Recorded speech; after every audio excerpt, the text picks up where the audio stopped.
শুনে নিন, রাতের বেলা গোমা হযরতে বেলাল তিনি চলে গেলেন আম্মার ইবনে ইয়াসির রাদিয়াল্লাহু তাআলা আনহুর সঙ্গে যেই জায়গায় কোরআনের বাণী তিনি পেয়েছেন, ওই জায়গাটি হলো আমার দয়াল নবীজির কাছে।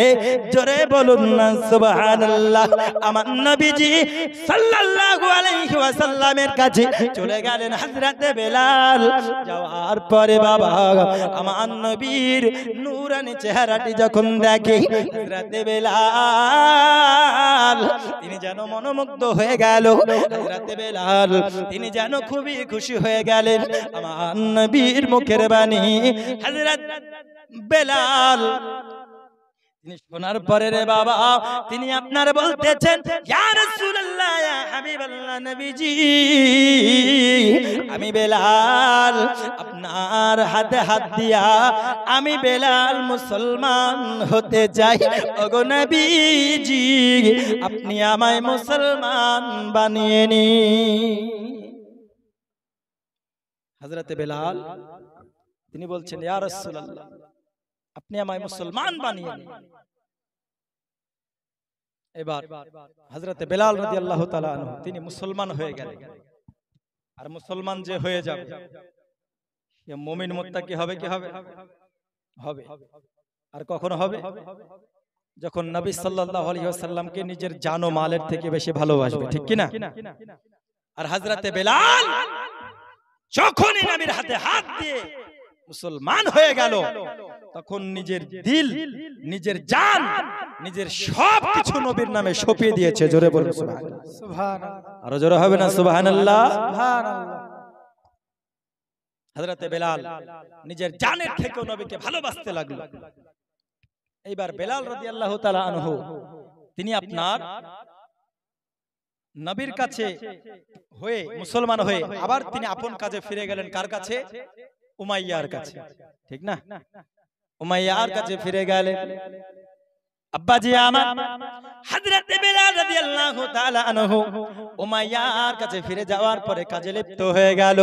এইদিকে উমাইয়া তিনি জানো সূত্র দিয়ে জানতে পারল হযরতে বেলাল নবীর হাতে হাত দিয়ে মুসলমান হয়ে গেছে। বেলাল উমাইয়ার গোলাম। তো বেলাল চলে গেল আবার উমাইয়ার কাছে কাজ করতেছে, কিন্তু উমাইয়া কানাকানে খোঁজ পেয়ে গেল। সূত্র অনুযায়ী জানতে পারলো যে বেলাল নবীর হাতে হাত দিয়ে মুসলমান হয়েছে, কালেমা পড়ে মুসলমান হয়ে গেছে। আবার এমনটা বলছে বেলাল এমন মুসলমান হয়েছে যে রাসূল সাল্লাল্লাহু আলাইহি ওয়াসাল্লামকে এত ভালোবাসে উমাইয়া, আপনি যে তার মুনিব আপনার থেকেও নবীকে বেশি ভালোবাসে। যখন শুনতে পেল উমাইয়া বলতেছে, এটা কেমন করে হতে পারে? আমি হলাম মালিক, আমি হলাম মুনিব, আমি যে এই ধর্ম পালন করব গোলামকেও সেই ধর্ম পালন করতে হবে। আমি মালিক, কেমন করে এটা হতে পারে? আমি মুনিব, আমি হলাম মূর্তি পূজারী, আমি হলাম অগ্নি পূজক, আমি যেমন ধর্ম পালন করব বেলালকে ওই ধর্ম পালন করতে হবে। এটা হতে পারে না।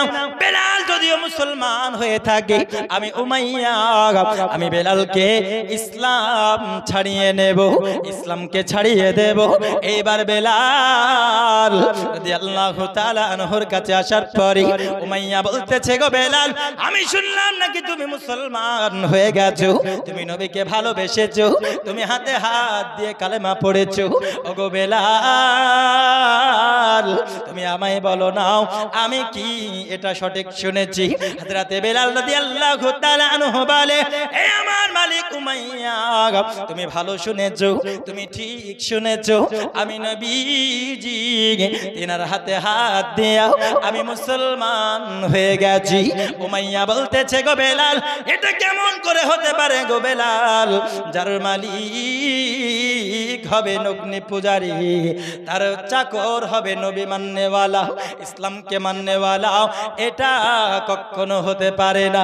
ওগো আমার বেলাল, তুমি হলে আমার তোমার গোলাম। আমি তোমায় বলি ওগো বেলাল, তুমি ইসলাম ছেড়ে দাও, তুমি ইসলাম ছেড়ে দাও। আমি তোমায় ভালোই ভালোই বলে গো বেলাল। হযরতে বেলাল বলতেছে গো উমাইয়া, আমি কোনদিন নবী ভুলতে পারবো না। আনতা আহাদুন লা ইলাহা ইল্লাল্লাহ মুহাম্মাদুর রাসূলুল্লাহ। এমনটা যখন বলেছে, উমাইয়া বলতেছে গো বেলাল, লোকে কি বলা বলে করবে।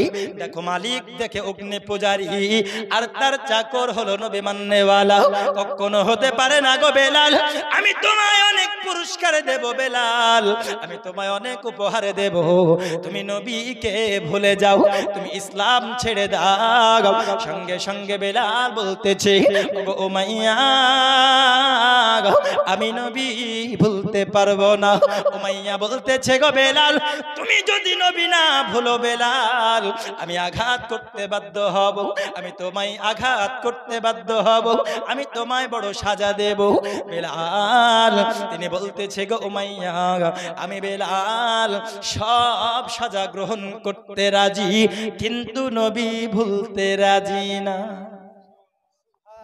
উমাইয়া রাগে রাগান্বিত হয়ে যাওয়ার পরে বাবারে চলে গেল ঘরের ভিতরে।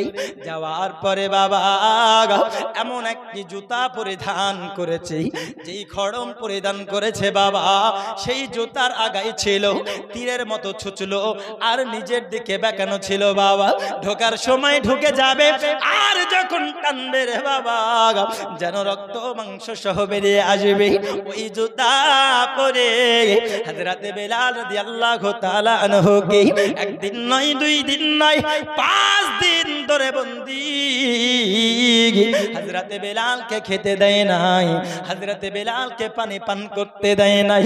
নিষ্ঠুর উমাইয়া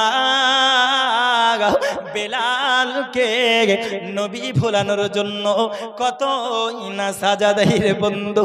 ওই উমাইয়া যেই জুতা পরিধান করে এসেছে, ওই জুতার আগা ছিল ছুঁচলো, যেমনই হযরতে বেলালের শরীর মোবারকে দিয়েছে। হযরতে বেলাল চিৎকার মেরে আল্লাহকে ডাকে, মাবুদ আল্লাহ, আমি এত কষ্ট সহ্য করতে পারি না, ওগো মাবুদ আপনি আমায় সবর দিন। উমাইয়া কত আমায় আঘাত করতেছে, আমায় খেতে দেয় নাই গো মাওলা, আমায় কোনো পানি পান করতে দেয় না। ওগো মাওলা পাক, তোমার নবীর ঈমান রাখা কতটা বড় কঠিন গো মাওলা, তুমি আমায় সবর দাও। হযরতে বেলাল রাদিয়াল্লাহু তাআলা আনহুর শরীর মোবারকে যখনই জুতার বাড়ি মেরেছে, আর যখন টেনে বের করবে, ওরে আমার দরদি, হযরতে বেলালের যেন মাংস বেরিয়ে চলে আসে, রক্ত বেরোয় না, শরীর শুকিয়ে কাঠ হয়ে গেছে। হযরতে বেলাল আল্লাহর কাছে বারংবার সবরের দোয়া চাইতেছে। ওরে আমার দরদি, এইদিকে আপনার উমাইয়া বলতেছে বেলাল, তুমি কি নবী ভুলবে গো বেলাল? উমাইয়া যখন বলে, হযরতে বেলাল বলতেছে গো উমাইয়া, তুমি আমায় যতই কষ্ট দাও না কেন, তুমি আমায় যতই আঘাত করো না কেন, আমি নবী ভুলতে পারবো না। হযরতে বেলাল যখন এই কথা বলেছে রে বাবা, উমাইয়া ঘরে থেকে চাবুক বের করে নিয়ে এসেছে। হযরতে বেলালের শরীরে এত চাবুকের আঘাত করে রে, এত চাবুকের আঘাত করে, হযরতে বেলাল যেন জমিনে ধূলিসাৎ হয়ে গেল, জমিনে গড়াগড়ি পারে। তৎকালীন যুগের প্রথা ছিল বাবা, চাকরদেরকে অতক্ষণ পর্যন্ত চাবুক মারা হতো যতক্ষণ না তারা বেহুশ হয়ে যাচ্ছিল, যতক্ষণ না তারা অজ্ঞান হয়ে যায়, অতক্ষণ পর্যন্ত চাবুক মারা হতো হযরত বেলালকে বলতেছে ওগো বেলাল তুমি নবী ভুলে যাও হযরত বেলাল বলে এই উমাইয়া তোমার কি মাথা খারাপ হয়ে গেছে তুমি কি পাগল তুমি কি দেখো না তুমি আমায় কত আঘাত করতেছো তুমি আমায় কত মারতেছো ওগো উমাইয়া তোমার কি মাথা খারাপ হয়ে গেছে আমি বেলাল যদি নবী ভুলতে হতো গো উমাইয়া আমি তোমার এত আঘাত সহ্য করতাম না এত তোমার মার সহ্য করতাম না আমি বেলাল তোমাকে বলে দি ওগো উমাইয়া শোনো গো আমি বেলাল আমি মার খেতে খেতে নবীর ভালোবাসা রাখতে যাইয়া ঈমান হাতে রাখতে যাইয়া আমি মুসলমান হতে থাকতে যাইয়া গো উমাইয়া আমি বেলাল নবীর ভালোবাসার কারণে নবীকে মুহাব্বত করার কারণে আমি বেলাল মার খেতে খেতে খেতে খেতে তুমি উমাইয়ার হাতে আমি বেলাল যদি মরতে হয় আমি মরতে রাজি কিন্তু নবী বলতে রাজি না আরে আমার দরদি হযরত বেলাল যখন এই কথা বলেছে কেন আরো আঘাত শুরু করে দেয় নিষ্ঠুর উমাইয়া এত আঘাত করে রে বন্ধু হযরত বেলালের শরীরটাও ক্ষত বিক্ষত হয়ে যায় এমনকি বলা হয়েছে বাবা বেলালের গায়ের উপরে গরম পানি দেওয়া হয়েছে বেলাল আল্লাহকে ডেকেছে মাবুদ আল্লাহ তুমি আমায় কষ্ট থেকে পরিত্রাণ দাও তুমি আমায় সবর দাও গো আল্লাহ বেলালের বুকের উপরে মরুভূমির উপরে রেখে পাথর চাপা দিয়েছে বেলালকে কিন্তু নবী ভুলে নাই ওরে আমার যুবক আমার পাজরাপাড়া গ্রামের দরদি কেমন করে আমরা নবীকে ভালোবাসি কেমন করে নবীকে মহাব্বত করি আজকে মুখে কত সুন্দর ভাবে বলতেছি আমরা নবী প্রেমিক কিন্তু নবীকে যখন কেউ গালি দেয় কিন্তু নবীকে যখন কেউ কটূক্তি কথা বলে আমাদের সকলের জুবান তখন বন্ধ থাকে ওরে আমার দরদি আমার নবী সাল্লাল্লাহু আলাইহি ওয়াসাল্লামের উপরে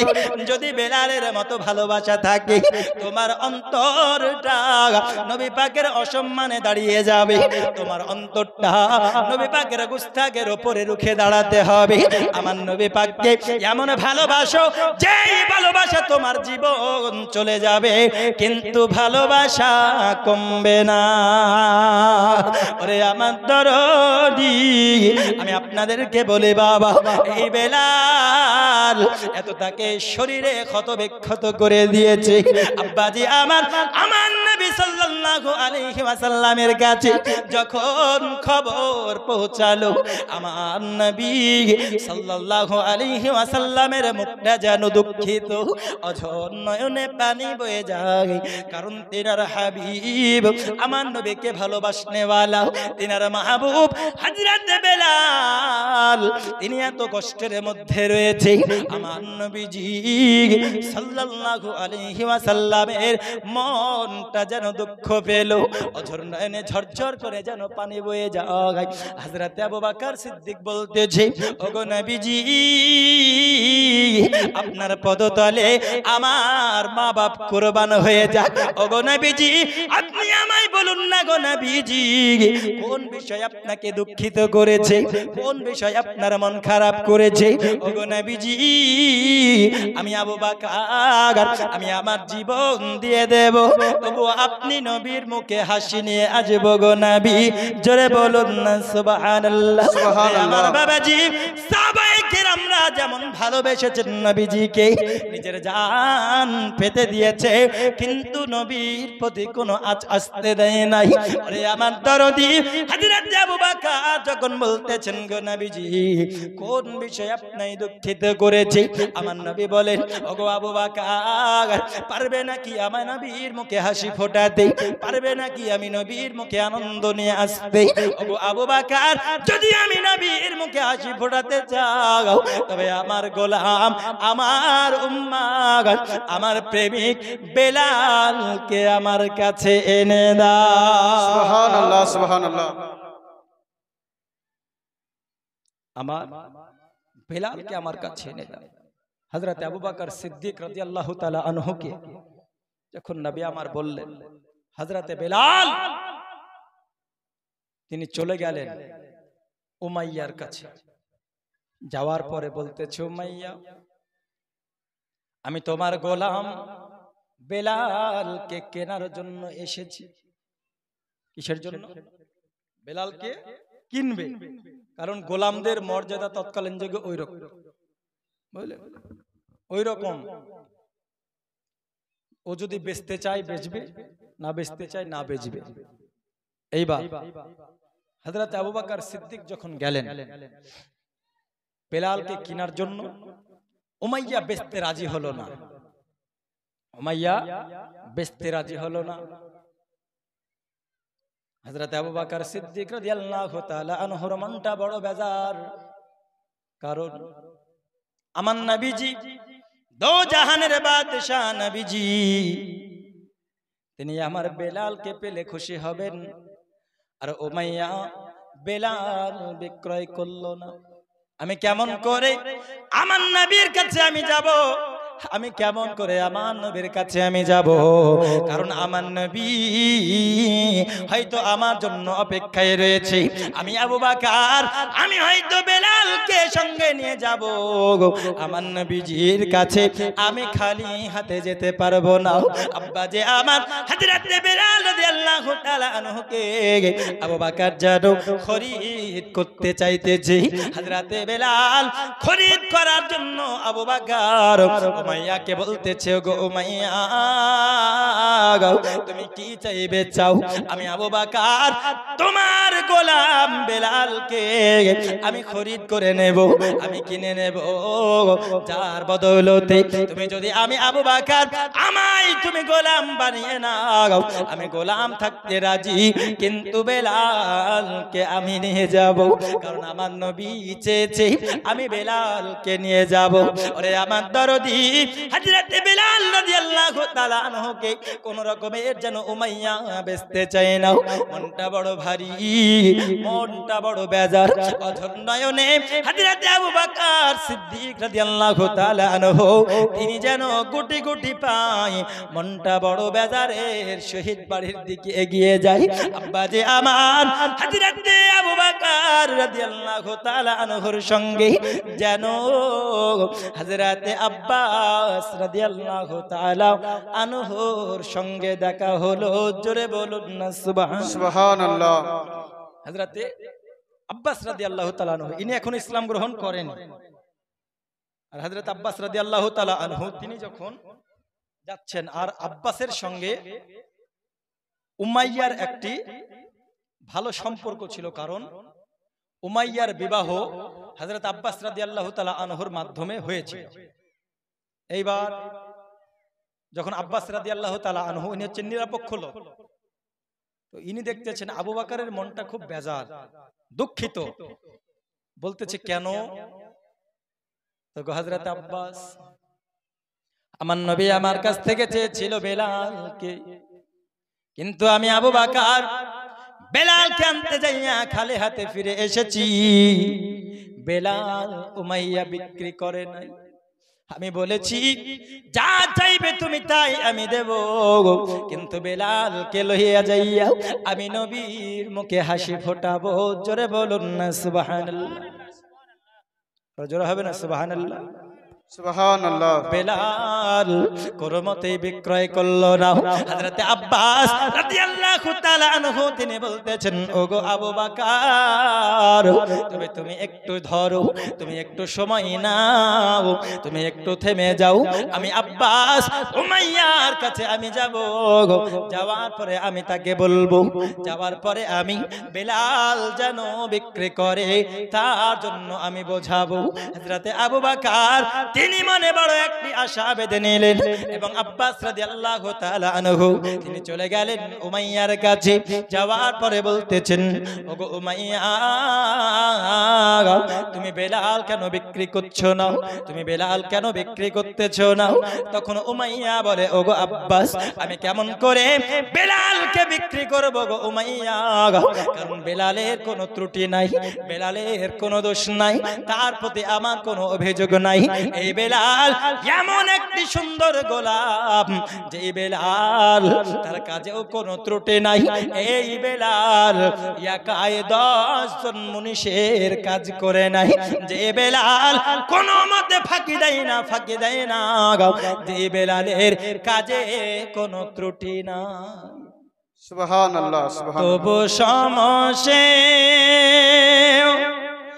কাজে ও কথায় অবহেলা নাহি করে।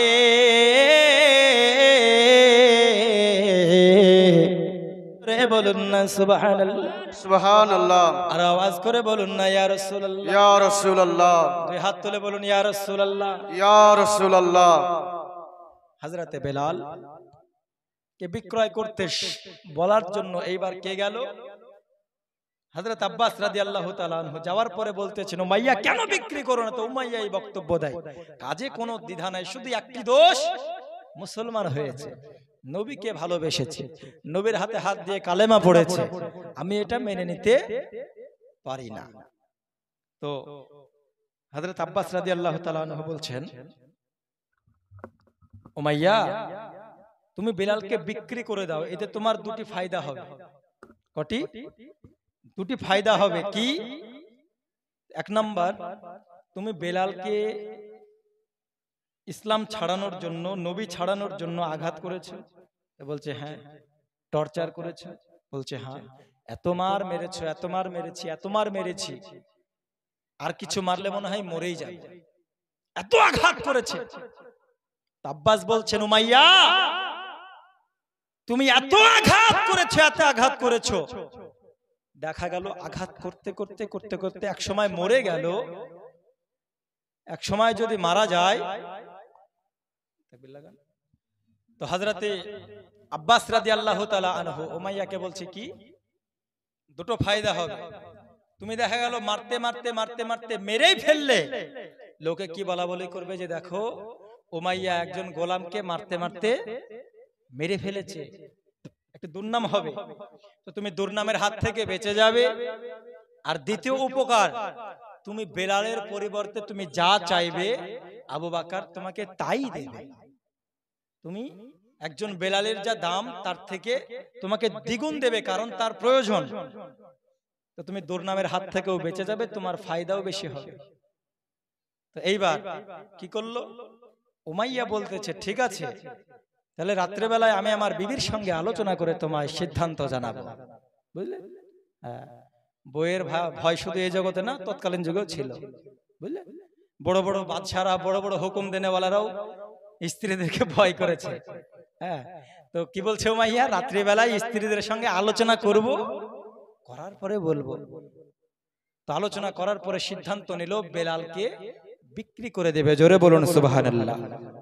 আবু বকর শোনার পরে তিনি চলে আসলেন উমাইয়ার কাছে বেলালকে খরিদ করার জন্য। হযরতে বেলাল রাদিয়াল্লাহু তাআলা আনহুর পরিবর্তে অনেক টাকা চেয়েছে। এ বাবাজি, শুধু টাকা চাই নাই রে বাবা, হযরতে বেলাল তিনার পরিবর্তে উমাইয়া একটি গোলাম চেয়েছে, ফর্সা, দেখতে ভালো হবে, এবং আপনার অনেকগুলি টাকা পয়সা চেয়েছে। আব্বাজি আমার হযরতে আবু বকর সিদ্দিক রাদিয়াল্লাহু তাআলা আনহু তিনি একজন সুন্দর গোলামকে নিয়ে গিয়ে কিছু টাকা পয়সা যেগুলো দাবি করেছিল হযরতে আবু বকর রাদিয়াল্লাহু তাআলা আনহু তিনি জোগাড় করার পরে, নিয়ে যাওয়ার পরে তিনি উমাইয়াকে দিয়ে দিলেন। এবং বেলালকে যখন আবু বকর নিয়ে নিলেন, উমাইয়া বলতেছে, ওগো আবু বকর, তুমি হয়তো পাগল, তুমি হয়তো পাগল, তুমি কালো বেলাল, এই কালো মানুষের পরিবর্তে, কালো গোলামের পরিবর্তে তুমি আমায় একটি ফর্সা গোলাম দিলে, আর আমি উমাইয়া বলবো তোমার হয়তো বুদ্ধি নেই। ওগো আবু বকর, তোমার হয়তো বুদ্ধি নেই, কারণ তুমি এক নগণ্য গোলামের জন্য তুমি কতই না কিছু দিয়ে দিলে।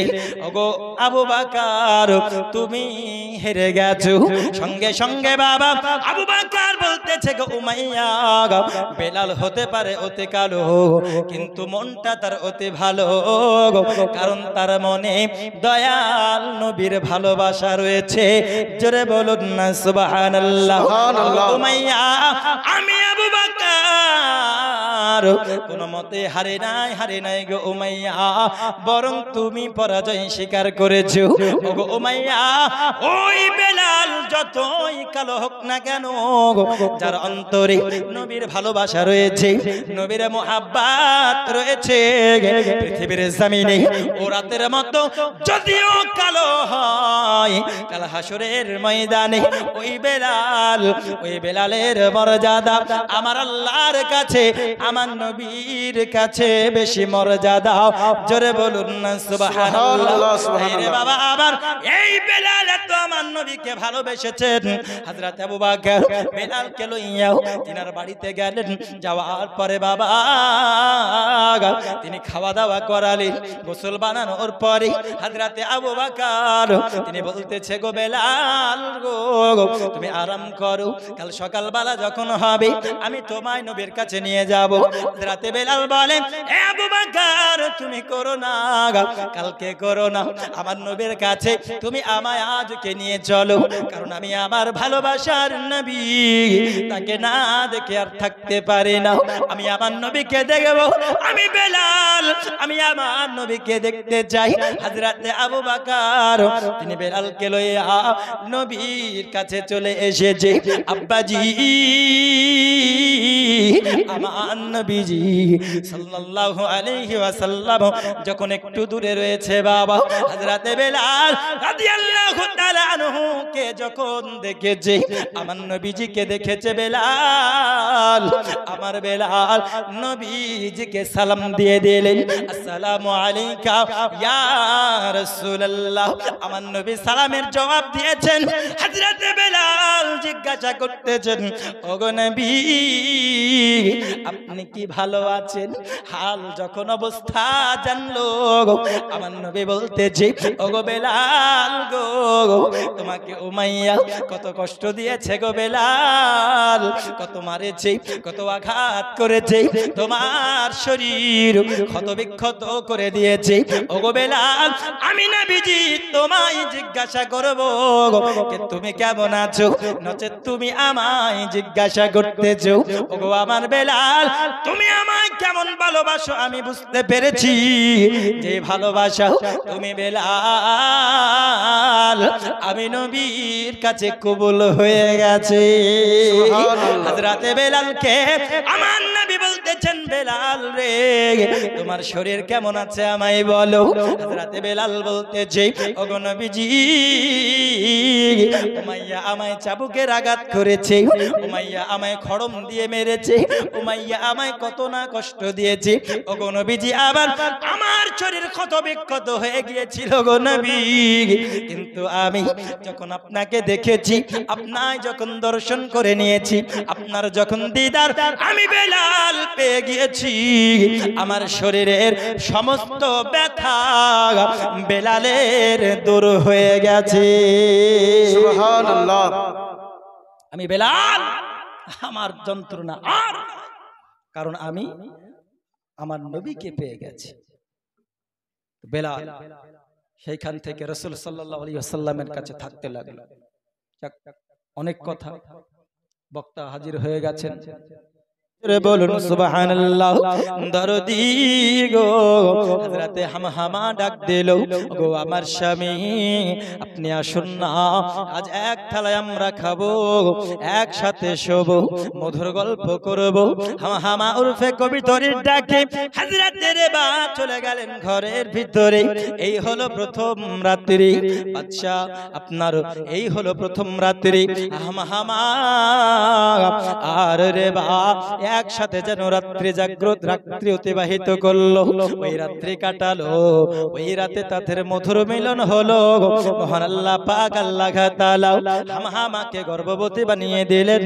ওই গর্ভে যখন হযরতে হামহামার সন্তান প্রসব হলো রে বান্দা, ওই সন্তানটি পুত্র সন্তান হলো, আর সেই পুত্রটির নাম হলো হযরতে বেলাল। জোরে বলুন সুবহানাল্লাহ। এই বেলাল রাদিয়াল্লাহু তাআলা তাআলা আনহু তিনি জন্মগ্রহণ করে নিলেন। আব্বাজি বাল্যকালের কথা যদি বলা হয় অনেক লম্বা সময় লেগে যাবে। হযরতে বেলাল রাদিয়াল্লাহু তাআলা আনহু একদিন, 2 দিন, 3 দিন চলে যায়। হযরতে বেলাল রাদিয়াল্লাহু তাআলা আনহুর মা জননী যেন ইন্তেকাল করে গেল। আব্বাজি আবার হযরতে বেলাল রাদিয়াল্লাহু তাআলা আনহু তিনি আপনার সবেমাত্র যুবক বয়সে পদার্পণ করেছেন। এমন তো সময় বাবা হযরতে বেলাল তিনি যেন তিনার মাকে হারিয়ে দিলেন। মা চলে গেল। এমন তো অবস্থায় হযরতে বাবা তিনি ছিলেন বড় গরীব, তিনি ছিলেন বড় দরিদ্র, তিনি এত অভাব ছিল বাবা। হযরতে বেলাল রাদিয়াল্লাহু তাআলা আনহুকে ছোট অবস্থায় খলফের বাড়িতে যেন ভর্তি করে দিল কৃষি কাজে। খলফের বাড়িতে ভর্তি করে দিল। ওই খলফ যেন রে বা আর বেলাল কে যেন কাজ করিয়ে নিত। এই বাবাজি আবার এই রে বার সন্তান বেলাল এইদিকে জন্মগ্রহণ করলো, আর ওইদিকে মালিক খলফ তার একটি সন্তান জন্ম নিল, যার নাম হলো উমাইয়া। এক বয়সে জন্মগ্রহণ করেছে। আব্বাজি আমার রেবা ছিল গরিব, যার জন্য খলফ অনেক মোহাব্বত করত, ভালোবাসতো বেলালকে। হযরতে বেলাল তিনাকে বড় ভালোবাসতো খলফ, কারণ রেবাও কাজ করতে কোনো দ্বিধা করে না, আর বেলালও কাজ করতে কোনো দ্বিধা করে নাই। তিনার সন্তান ছিল উমাইয়া। খলফ যেমন উমাইয়াকে ভালোবাসতো রে বাবা, এমন তো অবস্থায় বেলাল কেউ বেশি ভালোবাসতো। জোরে বলুন না সুবহানাল্লাহ। এইরকম মুনিব পাওয়া বড় ভাগ্যের ব্যাপার রে বাবা। এইরকম মালিক পাওয়া বড় ভাগ্যের ব্যাপার। এ আমার আব্বাজি হযরতে বেলাল যেই মালিকের বাড়িতে কাজ করত তার নাম ছিল খলফ। আর এই খলফ যখন মৃত্যুবরণ করবে, এর সময় যখন ফুরে আসলো, তার সন্তান উমাইয়াকে ডাক দিল, বলতেছে উমাইয়া রে তুমি আসো বাবা, হিসাব পুস্তক বুঝিয়ে নাও, কারণ আমি খলফ আমি যখন মারা যাব আমার সম্পত্তির উত্তরাধিকারী হবে বাবা তুমি। হবে না? উত্তরাধিকারী হবে তুমি। কারণ বাবা বাবা যখন মারা যায় তার যত সম্পত্তি ক্ষমতা থাকে তার অধিকারী কে হয়? তার সন্তান। এইবার বাবা উমাইয়াকে ডাক দিয়া বলতেছে উমাইয়া গো তুমি হিসাব বুঝে নাও বাবা, আজ থেকে তুমি এই সালতানাত এই হিসাব পুস্তক তুমি বুঝে নাও, কারণ আমি খলফ আমার শরীরটা বড় খারাপ, আমি হয়তো মারা যাব, আমার পর থেকে আমার সংসার আমার দায়িত্ব আমার ভার সব তোমায় বহন করতে হবে। এমন তো অবস্থায় বাবা খলফ যখন উমাইয়াকে ক্ষমতা দিয়ে দিল, এমন তো অবস্থায় হযরতে খলফ যখন ইন্তেকাল করে গেল বাবা, এবার উমাইয়া চলে আসলো শাসন ব্যবস্থায়। এই উমাইয়া এত নিষ্ঠুর ছিল, এত পাষাণ ছিল রে বাবা, চাকর যারা ছিল চাকরদেরকে মেরে মেরে কাজ করিয়ে নিত। এ বাবাজি আবার এই উমাইয়া অগ্নি পূজা করত, ছোট্টবেলা থেকে অগ্নি পূজা করত। আপনার ইসলামকে ভালোবাসতো না, কাবা ঘর ভালোবাসতো না। আমার নবী সাল্লাল্লাহু আলাইহি ওয়াসাল্লাম ওই সময় পৃথিবীর জমিনে চলে এসেছেন। হযরতে বেলাল যখন তিনার বাবা মার বিবাহ হয় নাই, তখন আমার নবীজির আশা দুনিয়ার বুকে কমপ্লিট হয়ে গেছে। দরদি এই দেখে হযরতে বেলাল তিনি যখন বড় হয়েছে বাবা, আমার নবীজি সাল্লাল্লাহু আলাইহি ওয়াসাল্লাম তিনি নবী হয়ে গেছেন, তিনিও বড় হয়ে গেছে। এমন তো অবস্থা হযরতে বেলাল রাদিয়াল্লাহু তাআলা আনহু এইবার উমাইয়ার নিগরানিতে কাজ করতেছে। কার নিগরানিতে? উমাইয়া। আর উমাইয়া হচ্ছে এমন একজন ব্যক্তি যার মনে কোনো রহম ছিল না, চাকরদেরকে মেরে মেরে পিটিয়ে পিটিয়ে কাজ করিয়ে নিত, এত নিষ্ঠুর ছিল। কিন্তু তিনার বাপ খলফ খুব ভালোবাসতো মানুষদেরকে, কিন্তু কিন্তু সে নয়, কিন্তু সেই নয়, মারিয়ে মারিয়ে কাজ করিয়ে নেয়। এইবার হযরতে বেলাল রাদিয়াল্লাহু তাআলা আনহু, তিনার মা তো অনেক আগেই ইন্তেকাল করে গেছে, এইবার তিনার বাবাও ইন্তেকাল করে গেল। আব্বাজি আবার হযরতে বেলাল রাদিয়াল্লাহু তাআলা আনহু, তিনি আপনার বাবা, তিনার আব্বা যখন ইন্তেকাল করে গেল, তিনার জীবনে অনেক দুঃখ অনাটন নেমে এসেছে, অনেক কষ্ট নেমে আসলো। কারণ তিনার বাবা যতদিন দুনিয়ার বুকে বেঁচে ছিল, তিনার বাবা ছায়ার মতো হযরতে বেলালের মাথায় হাত বুলিয়ে রেখে ছিল। আব্বাজি আমার হযরতে বেলাল রাদিয়াল্লাহু তাআলা আনহুর আব্বাজান যখন ইন্তেকাল করে গেল, তিনার মাথা থেকে যেন ছায়াটা উড়ে গেল রে বাবা। এইদিকে নিষ্ঠুর মাইয়া যেন মেরে মেরে কাজ করিয়ে নাই, কিন্তু রে বাবা আমার হযরতে বেলাল এত সুন্দর কাজ করত, এত সুন্দর কাজ করত বাবা, কাজে কোনো ত্রুটি ছিল না, কাজে কোনো দ্বিধা ছিল না। বেলাল 10টা মানুষের কাজ বেলাল একাই করে নিত। আব্বাজি আমার হযরতে বেলাল রাদিয়াল্লাহু তাআলা আনহু, তিনি আপনার এক সময় কাজ করতেছে বাবা, তিনি আর একজন বন্ধু হযরতে আম্মার ইবনে ইয়াসির রাদিয়াল্লাহু তাআলা আনহু, যেন তিনি মুস্কি হাসতেছেন, আর যেন মুস্কি হাসতে হাসতে আনন্দের সহিত বেলালের কাছে আসতেছেন। আর হযরতে বেলাল রাদিয়াল্লাহু তাআলা আনহু দেখে বলতেছেন, ওগো বন্ধু, তোমায় কেন এত খুশি দেখা যায়, কেন তোমায় এত আনন্দিত দেখা যায়? ওগো আমার বন্ধু গো, হে আম্মার ইবনে ইয়াসির, আপনি আমায় বলুন না এত খুশি কেন দেখা যায়? কারণ আপনার খুশি হওয়ার কারণ আমি জানতে চাই। আমি বেলাল এর মতো খুশি, এমন খুশি আমি আপনায় কোনোদিন দেখে নাই। ওগো আমার বন্ধু, আপনি আমায় বলুন না এত সুন্দর খুশি কেন আপনি হয়েছেন? আম্মার ইবনে ইয়াসির বলতেছেন, বেলাল তুমি হয়তো জানো না, আজকে আমি এমন একটি সুন্দর জায়গা থেকে আসতেছি, যেই সুন্দর জায়গা পৃথিবীতে আর কোথাও না। জোরে হবে না সুবহানাল্লাহ? এমন সুন্দর জায়গা পৃথিবীতে আমি কখনো দেখি নাই। হযরতে আম্মার ইবনে ইয়াসির রাদিয়াল্লাহু তাআলা আনহু বলতেছেন, বেলাল ওই সুন্দর জায়গা আমি গিয়েছি, আর আমি বড় আনন্দিত হয়েছি। এই জায়গায় আমি প্রতিনিয়ত যাব, আর যেই জায়গা থেকে খুব মধুর মধুর বাণী শুনতে পাওয়া যায়।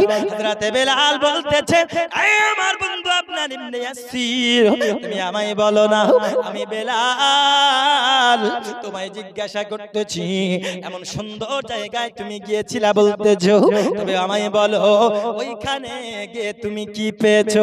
আম্মার ইবনে ইয়াসির বলে, এ বেলাল তুমি শোনো, আমি ওইখানে গিয়ে আমি পেয়েছি। সঙ্গে সঙ্গে কোরআন শরীফ পড়তেছি, বিসমিল্লাহির রহমানির রহিম, ইকরা বিসমি রাব্বিকাল্লাযী খালাক, খালাকাল ইনসানা মিন আলাক।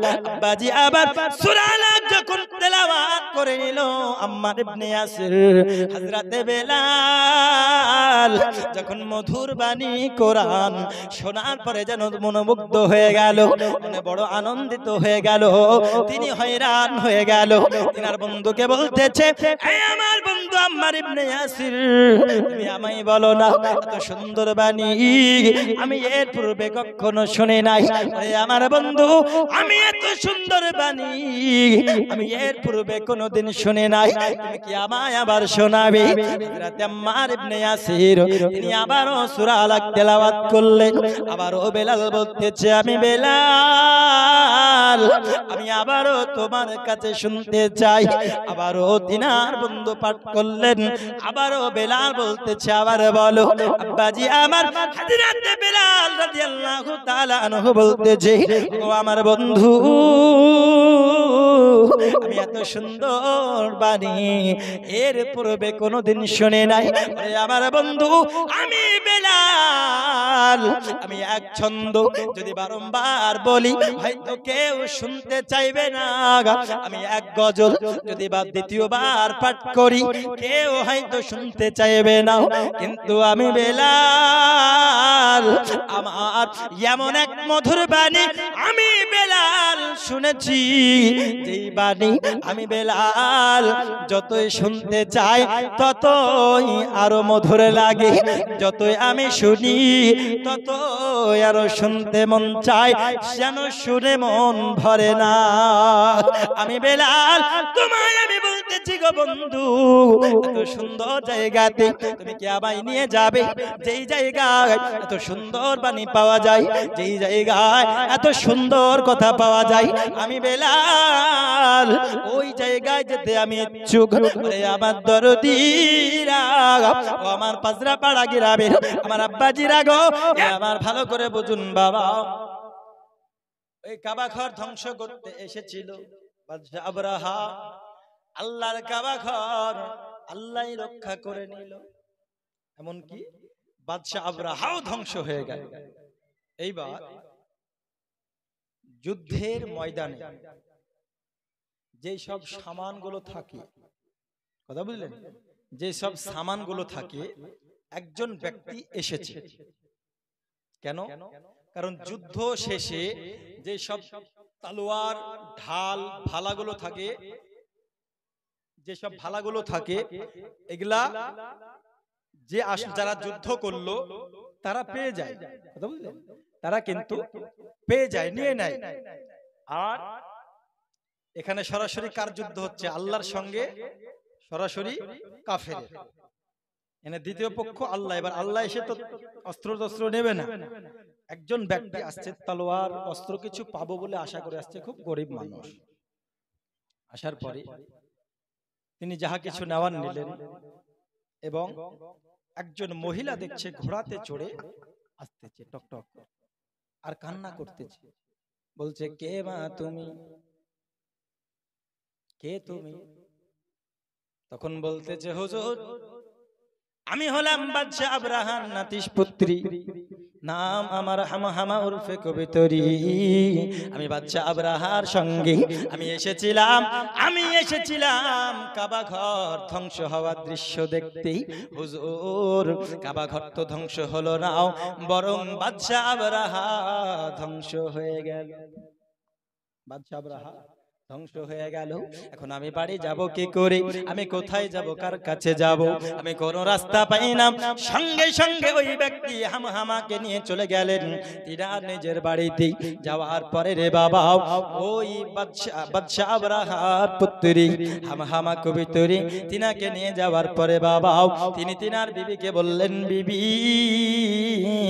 আমি একজন মেহমানকে নিয়ে এসেছি গো আমার বিবি, আপনি তার খিদমত করুন, মেহমান নওয়াজি করুন।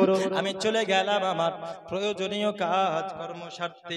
আব্বাজি আবার এমন অবস্থায় হামহামা উরফে কবিতরিকে নিয়ে চলে গেলেন তার একজন বন্ধুর বাড়িতে, তার একজন বন্ধুর বাড়িতে।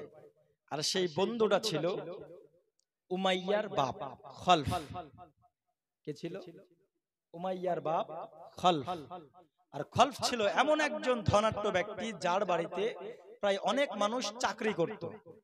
আগের যুগে মানুষ যেমন মানুষের বাড়িতে চাকর হয়ে থাকতো না, ওই রকম চাকরি করত। দুটো যা খেতে দিত খেত, যা দুটো পয়সা দিত দিত। কথা বুঝলেন? তো খলফের কাছে নিয়ে গেছে। খলফ ছিল ইসলাম প্রেমিক বাবা। এই খলফ কাবা ঘরকে অতি ভালোবাসত রে দরদি। যখন নিয়ে গেছে খলফ জিজ্ঞাসা করতেছে, গো আমার বন্ধু তুমি আমায় বলো এই মহিলাকে, বলতেছে কাবা ঘর যে ধ্বংস করতে এসেছিল ওই বাদশা আবরাহা তার নাতিশ পুত্রী হামহামা উরফে কবিতরি কাবা ঘর ধ্বংসের দৃশ্য দেখতে এসেছিল। খলফ বলতেছে, বন্ধু কাবা ঘর ধ্বংস করার দৃশ্য যখন দেখতে এসেছে আমি তাকে ছাড়বো না, আমি তাকে সাজা দেব, আমি তাকে শাস্তি দেব। এইবার দেখতেছে বাবা, আমি যদি এইবার কোনো ব্যবস্থা না করি তবে খলফকে অবশ্যই কোনো না কোনো শাস্তি দেবে। তখন খলফকে বলতেছে, বন্ধু এ হলো একজন অসহায় বান্দি, এর কেউ নাই, কাউকে আর পেল না, সবাইকে তো আল্লাহ ধ্বংস করে দিয়েছে। ও আমার বন্ধু, তাকে তুমি কোনো সাজা দিও না, বরং একটা কাজ করো, তুমি তোমার গোলামের মধ্য থেকে একজন গোলামের সঙ্গে বিয়ে দিয়ে দাও, তাহলে বাদশাহ ঘরের মেয়ে হওয়ার পরেও তার সমস্ত অহংকার ধূলিসাৎ হয়ে যাবে, ধূলিসাৎ হয়ে যাবে। তখন খলফ বলতেছে, যুক্তিটা তুমি ঠিক দিয়েছো। তো কি করলো, একজন গোলামকে ডাকছে, তুমি এইদিকে শোনো। সেই গোলামটার নাম ছিল রেবা। কি নাম ছিল? রেবা। এবার রেবাকে বলতেছে, রেবা তোমার সঙ্গে এই মহিলার আমি বিয়ে দেব, তুমি কি বিয়ে করবে? আব্বা যে আমার ভালো করে বুঝুন বাবা, হযরত রেবা রাদিয়াল্লাহু তাআলা আনহুকে বলতেছেন, ওগো রেবা, আমি এই মহিলার সঙ্গে তোমার বিয়ে দেব, তুমি কি বিবাহ করবে? রেবা বলতেছে, হুজুর এই আমার মালিক, আপনি শুনুন, আমি হলাম একজন গোলাম, আপনি যেটা বলবেন সেটা করতে হবে, তবে আমার পৃথিবীর জমিনে কেউ নাই, আমি হলাম অসহায়, এমন একজন গরিব, যদি আপনার বাড়িতে আমি একদিন কাজ না করি আমি রেবা খেতে পাই না গো মালিক। আপনি যদি বলেন এই মহিলার সঙ্গে কেন, যার সঙ্গে আপনি বিবাহ দিতে চাইবেন, আমি রেবা তার সঙ্গেও বিবাহ করতে রাজি। আব্বাজি আমার খল সঙ্গে সঙ্গে বলতেছেন, রেবা রে, আমি এই মহিলার সঙ্গে তোমার বিবাহ দেব। আরে আমার আব্বাজি সঙ্গে সঙ্গে হযরত রেবার সঙ্গে ওই মহিলা হামার বিবাহ হয়ে গেল। আব্বাজি বিরাট বাদশাহ ঘরের মহিলা একজন গোলামের সঙ্গে কি বিবাহ করতে রাজি হবে?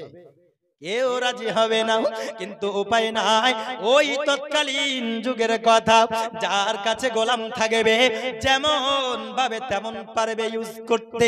আব্বাজি আবার উপায় না থাকার কারণে রেবা এবং হামা কবিতরির বিবাহ দিয়ে দিল। অবশেষে রেবা বলতেছেন, মালিক এতদিন পর্যন্ত আমি অনেক নিষ্ঠার সহিত আপনার কাছে, আমি অনেক কষ্টের সহিত কাজ করে যাই, কিন্তু মালিক গো, আমি পৃথিবীর জমিনে আজ পর্যন্ত কিছু চাই নাই। ওগো আমার মালিক, আজ পর্যন্ত আমি আপনার কাছে কিছু চাই নাই গো মুনিব, আমি অবশেষে আপনার কাছে একটি জিনিস চাই। এতদিন আমার পৃথিবীর জমিনে কেউ ছিল না, এখন আপনি বিবাহ দিয়েছেন, আমায় ঘর সংসার করতে হবে গো মালিক। আপনি যখন আমায় বিবাহ দিয়েছেন, তবে মালিক সংসার করার জন্য আমি স্ত্রী নিয়ে থাকব, তার জন্য একটি আমায় ঘর দেন। মুনিব বলতে ছেড়ে, রে বাপ তুই আজকে আমার কাছে শুধু ঘর চেয়েছিস রে বাপ, আমি তোকে দেব না কেমন করে হয়? যা যা যা, অমুক জায়গার ঘরটা তোকে দিয়ে দিলাম। আরে আমার দরদিরা ছোট্ট একটি কোড়া, ওই কোড়া দিয়ে দিল। হযরত রেবা এবং হামা থাকতে লাগলো, কোনো মতেই রাজি হয় নাই, তবুও বাধ্য হয়ে বিবাহ করেছে। বাচ্চা ঘরের কন্যা হামা কবিতরি, তিনি আপনার বিবাহ করেছে। বাচ্চা আবরাহার ওই নাতিশ পুত্রী, যখন রেবা তার সঙ্গে যাবে ঘরের ভিতরে, ওই কবিতরি কোনো মতে একত্রিত হতে চায় না। কিন্তু আমার দরদি এই রেবা রাদিয়াল্লাহু তাআলা আনহু, তিনি আপনার যেন কোন রকমের জবরদস্তি করে না। হামা থাকে ঘরে, রেবা থাকে বাইরে, কারণ তিনি জানেন সংসার সুখে হয় একে অপরের প্রতি যদি মহাব্বত হয়। যদি স্বামী স্ত্রীর প্রতি একে অপরকে মেনে নিতে না পারে, ওই ঘরে আল্লাহর রহমত নাজিল হয় না। আর আমার বিবি আমার উপরে সন্তুষ্ট না, কারণ সে বাদশা ঘরের মেয়ে আর আমি হলাম একজন গরিব ঘরের সন্তান, কোনো মতে মেনে নিতে পারে নাই। তাই আমি রে বাবা অতক্ষণ পর্যন্ত আমার বিবির কাছে আমি রে বা যাব না, যতক্ষণ না আমার বিবি আমার প্রতি রাজি হবে।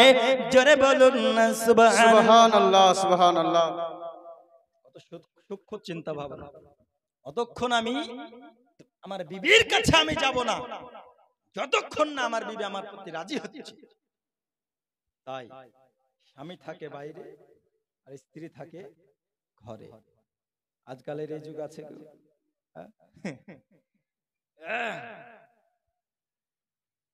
যাই হোক কি হলো, বাইরে থাকে ঘরে থাকে, একদিন দুই দিন তিন দিন চার দিন যেতে যেতে যেতে যেতে মেয়েদের মন তো নরম হয়, সকলেরই জানা আছে না? মেয়েদের মন খুব নরম। কেন? এটা শুধু একটা জায়গাতেই বোঝা যায় নাকি? কারণ মেয়েদের মন খুব নরম, তাই ওরা দানও দেয় ভালো। যাই হোক, হামা উর্ফে কবিতরী ইনি দেখতেছেন পৃথিবীর বুকে আমি তো হচ্ছি সুন্দরী একজন মহিলা, আর আমি হলাম বাদশা ঘরের একজন কন্যা। আমি হলাম সুন্দর একজন মহিলা, কত পুরুষ আমার দেহর পাগল ছিল। আমি হামা কত বাড়ি থেকে, কত সুন্দর সুন্দর ফ্যামিলি থেকে আমি হামার জন্য কত সুন্দর প্রস্তাব এসেছে, কত পুরুষ আমায় ভালোবাসার প্রস্তাব দিয়েছে, কতজন আমায় বিবাহের প্রস্তাব দিয়েছে। অনেকে আমার দেহ উপভোগ করতে চেয়েছে, কিন্তু বাবাজি সবাই আমার রূপের পাগল ছিল, সবাই আমার চেহারার পাগল ছিল, সবাই আমার দেহর পাগল ছিল। গো আমার দরদি, আমি তাদের স্ত্রী ছিলাম না, তবুও তারা আমার দেহ উপভোগ করতে চেয়েছিল। কিন্তু দেখি আমার স্বামী হওয়ার পরেও আমার রাজি খুশি চাই, আমার মনের রাজি চাই। আমি যদি রাজি না হই তবে কোনো মতে আমার সঙ্গে সংসার করতে আপনার আসে না, আমার সঙ্গে একত্রিত হতে আসে না, আমার গায়ে টাচ পর্যন্ত করে না। রে আমার দরদি, হামা তিনি মনে করতেছেন দরদি এমন সন্তানের সঙ্গে এত ভালো মানুষ পৃথিবীর জমিনে আমি কোনোদিন দেখি নাই। যেই পুরুষ স্ত্রীর সহমতি চাই আমার কাছে আসে না, আমি যদি রাজি না হই, আমি এত সুন্দর হওয়ার পরেও আমার কাছে আসে না, কারণ আমার মনে রাজি খুশি চাই। এত সুন্দর পুরুষ পৃথিবীর জমিনে আমি মনে হয় আর পাবো না, তাই আমি সুযোগ নষ্ট করব না। এমন তো অবস্থায় আমার মন পরিবর্তন হলো। হঠাৎ যেন এক সময় হযরতের বাড়িতে আসলেন, বাইরে যেন শোয়ার অপব্যবস্থা করলেন। হামা ঘরে, স্বামী আছে বাইরে, ডাক দিয়া বললেন, স্বামী গো আসুন না, আমরা এক থালে খাবো, এক বিছানায় শোবো। এমত অবস্থায় হামা বলতেছে আমরা মধুর গল্প করব। আব্বাজি আবার হামা যখন ডাক দিল রেবাকে, সঙ্গে সঙ্গে রেবার মন বড় নাজুক হলো, রেবা বড় খুশি হয়ে গেল। পৃথিবীর জমিনে বন্ধুরে বিশ্ববিখ্যাত একজন প্রেমিক, যার নাম হলো হযরতে বেলাল। জোরে বলুন না সুবহানাল্লাহ। এই বেলাল রাদিয়াল্লাহু তাআলা আনহু, চলুন তার জন্ম কি করে হলো, তার বাবা মার কথা একটু বলি।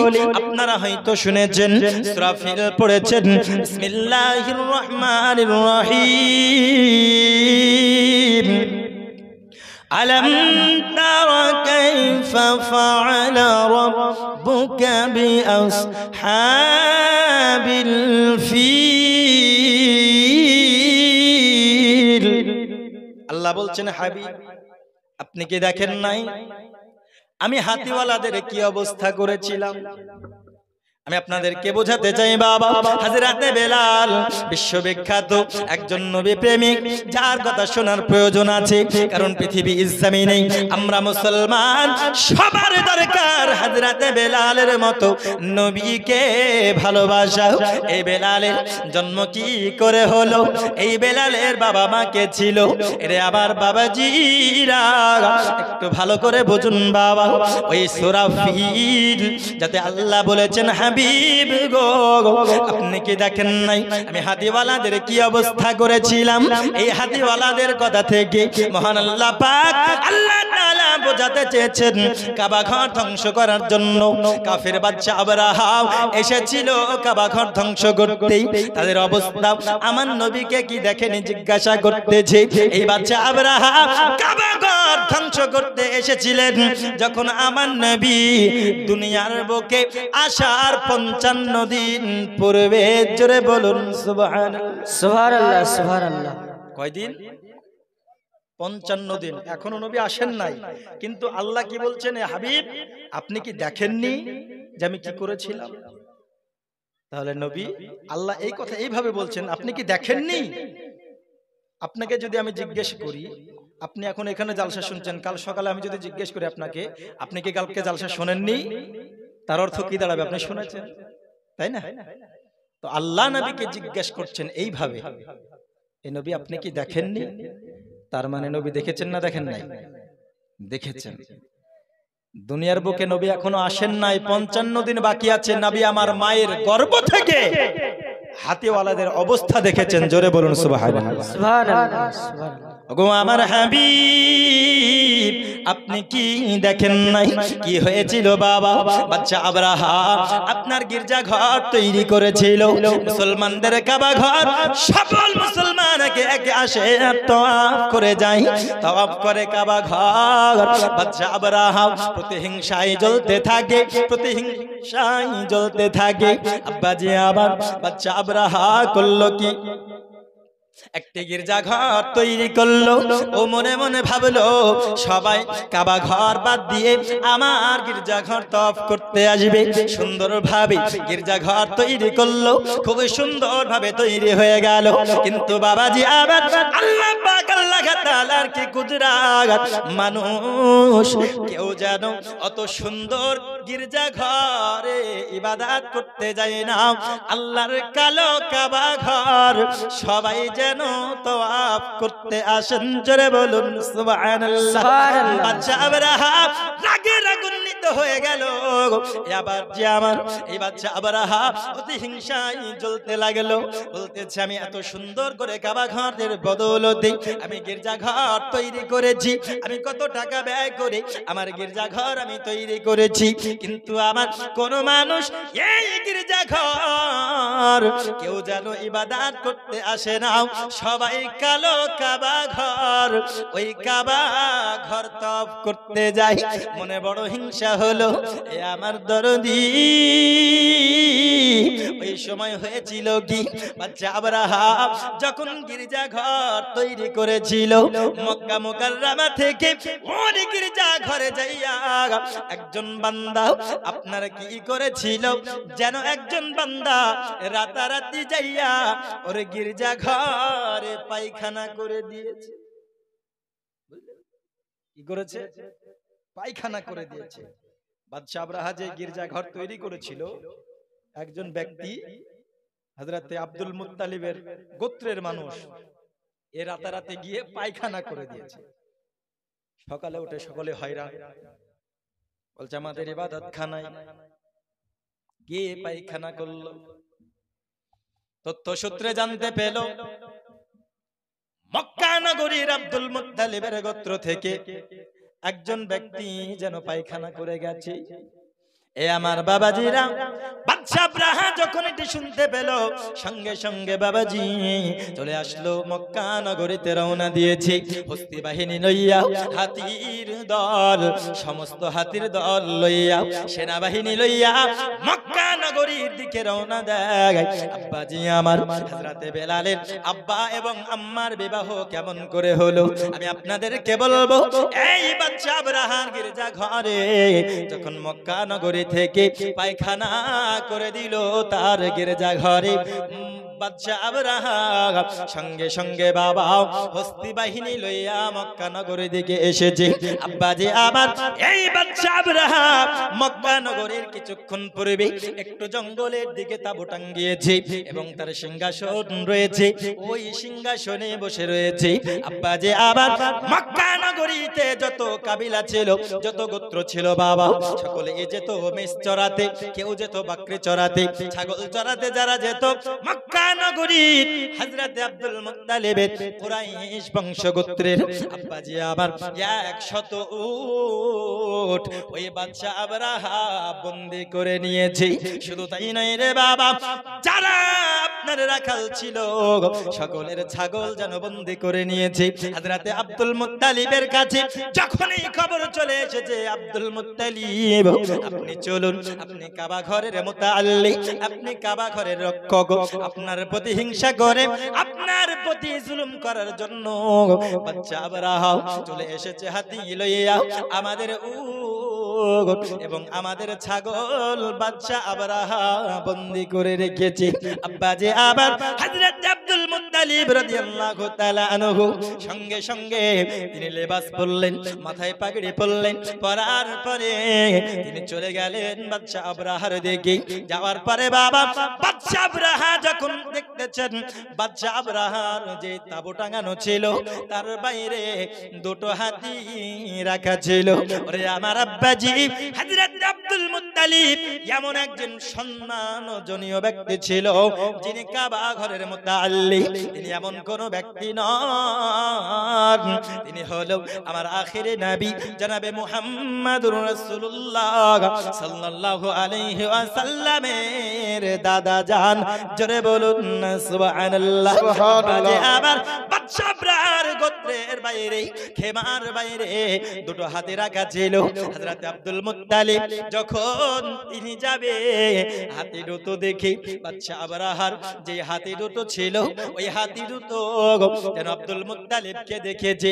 তিনার পেশানিতে নূরে মুহাম্মাদি যখন দেখেছে রে বন্ধু, সঙ্গে সঙ্গে হাতি দুটো হযরত আব্দুল মুত্তালিবের কাছে মাথা নত করেছেন।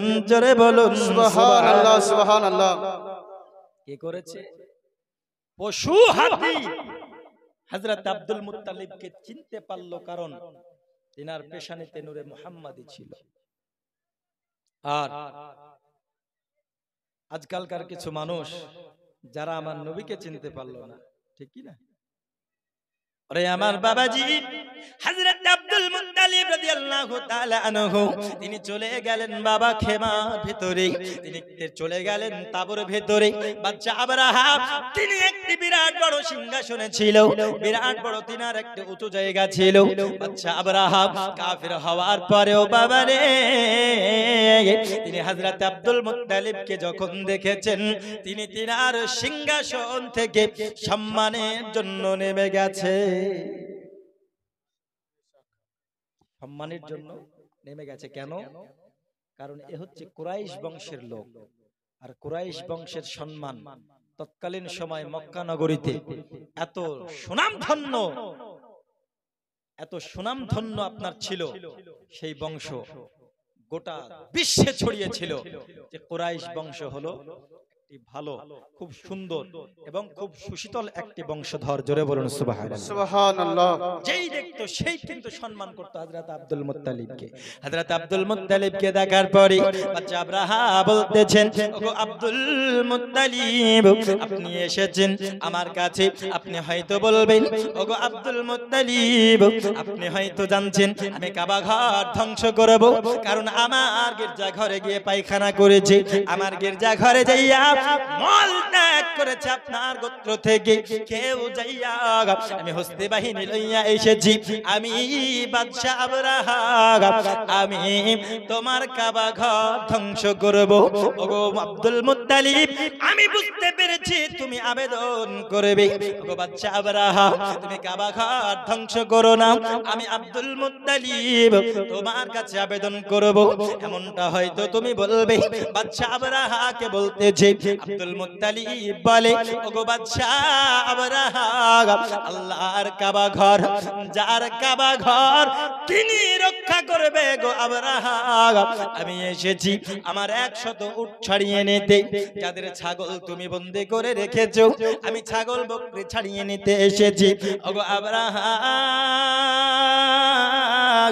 আমি আসি নাই কাবা ঘর রক্ষা করতে কারণ কাবা ঘর যার তিনি রক্ষা করবে সুবহানাল্লাহ সুবহানাল্লাহ আবরাহা আপনি আমার ছাগল এবং উট ছেড়ে দিন আমার মানুষেরা বড় পেরেশান হয়ে গেছে তুমি আমার বাদশা আবরাহা তুমি উট এবং বকরি ছেড়ে দাও বাদশা আবরাহা হয়রান হয়ে গেল রাগে রাগান্বিত হয়ে গেল রে বন্ধু বলতেছে আমি কাবা ঘর ধ্বংস করব বলেছি তবুও তো কোনো রেসপন্স করে না তবুও তো মরে কোনো ভয় নাই কাবা ঘরের কোনো চিন্তা নাই এই দেখে দেখি উট এবং ছাগলের চিন্তা রয়েছে দরদি গো বাদশা আবরাহা ছেড়ে দিল উট ছেড়ে দিল ছাগল চলে আসলেন আব্দুল মুত্তালিব নেওয়ার পরে চলে আসলেন বাবা এই দেখে আবরাহা রাগে রাগান্বিত হওয়ার পরে হুকুম দিয়ে দিলেন রে সেনাবাহিনীর দল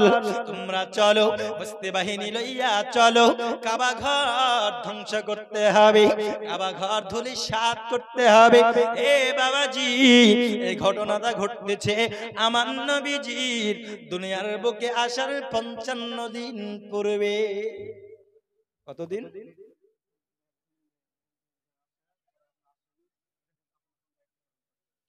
আচ্ছা মেয়েরাও ভলেন্টিয়ার আছেন যারা আপনারা আপনাদের আপন আপন দায়িত্ব পালন করুন এখানে আসুন এবং মহিলারা বসছেন তাদের সঠিক ব্যবস্থা করে দিন রাসূল আসার 55 দিন পূর্বে বাদশা আবরাহা কি বলল চলো হাতির দলকে লইয়া চলে যাচ্ছে এবার ধ্বংস করবে কাবা ঘর হযরতে আব্দুল মুত্তালিব কাবা ঘর জড়িয়ে ধরে কান্না করতেছেন মাবুদ রব্বুল আলামিন আমি বাদশা আবরাহার কাছে ওয়াদা করে এসে বাদশা আবরাহার সঙ্গে আমি মুখে মুখে তর্ক করেছি ওগো আল্লাহ পাক আমি বলেছি যার কাবা ঘর সেই রক্ষা করবে ওগো মাবুদ আমার তেমন ক্ষমতা নাই বাদশা আবরাহার সঙ্গে আমি যুদ্ধ করব ওগো মাওলা পাক আমার এত বড় ক্ষমতা নাই গো মাওলা আমি বাদশা আবরাহার সঙ্গে যুদ্ধ করে তোমার কাবা ঘর রক্ষা করব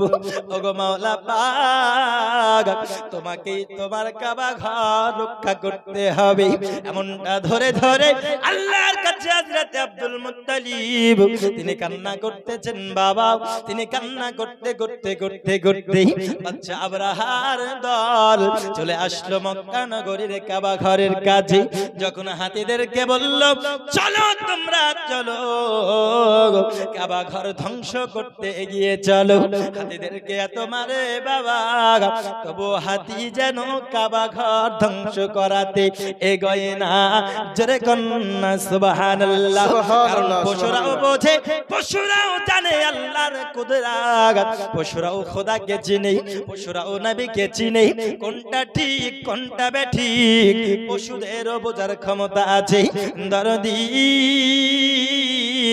চলে আসছে বাদশা আবরাহা হাতিকে এত মারে হাতি এগোয় না আমতো অবস্থায় হাতি যেন নিজের জায়গায় বসে গেল আরে আমার আব্বাজি সেনাবাহিনী যখন এগিয়ে যায় কাবা ঘর ধ্বংস করার দিকে এগিয়ে গেল এগিয়ে যেতে যখন শুরু করেছে মহান আল্লাহ পাকের হুকুমে আবাবিল পাখি তার দুই পায়ে একটি পাথর ছোট পাথর আর তার ঠোঁটে একটি পাথর লইয়া মক্কা নগরীতে আসমানের দিকে যেন ঝাঁকে ঝাঁকে ঝাঁকে ঝাঁকে যেন এগিয়ে আসতেছে বাবা এগিয়ে আস্তে আস্তে আস্তে আস্তে যেন পাখির দল তার মুখের পাথরটা ছেড়ে দেয় তাই পায়ের পাথরটা ছেড়ে দিল ছোট্ট কাঙ্কার ছোট্ট যেন পাথর রে বাবা জমিনে এমন ভাবে পড়ে যেন অ্যাটম বোমের মতো আপনার বিস্ফোরণ ঘটে এমন তো অবস্থায় বাবা হাজারো আবাবিল পাখি যারা আপনার ওই ছোট ছোট পাথর ছেড়তেছে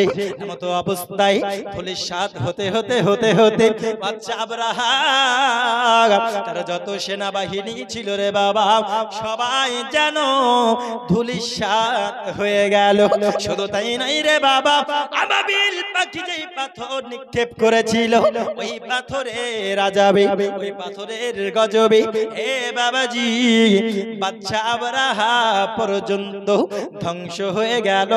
যার কাবা ঘর আল্লাহ তিনি রক্ষা করে নিলেন। জোরে বলুন না সুবহানাল্লাহ।